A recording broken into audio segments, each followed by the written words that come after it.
Вот почему сегодня в наш дом пришли вот эти вот красивые гости? Скажи, пожалуйста. Сегодня окончание священного месяца Рамазан, месяца обязательного поста в исламе, когда верующие воздерживаются от еды и воды и позволяют себе покушать только после захода солнца.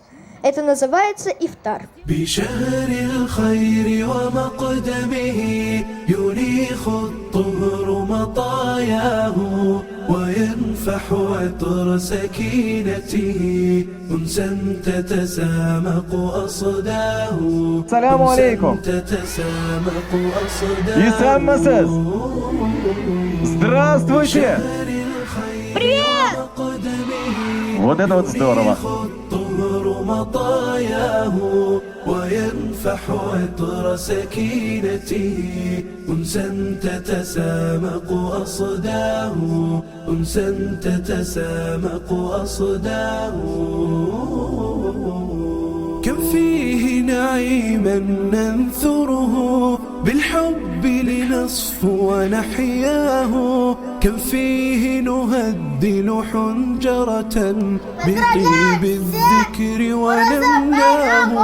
كم فيه ركاب مطيتنا تحدوه تبارك خطواه. فرقان فيه أتى بهدى للكون منارا لدجاه. يمد سماء سكينتنا ألقا نتباهى بهداه. ألقا نتباهى بهداه. لنطرق باب مسيرتنا نهجا في الخير نهجناه ونمضي بدرب سعادتنا نقيم شرائع ذكراه. ما بين صيام يؤنسنا وصلاة القلب وتقواه.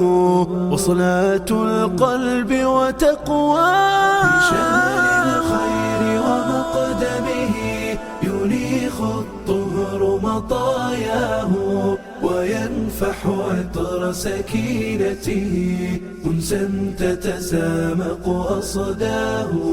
أنسا تتسامق أصداه.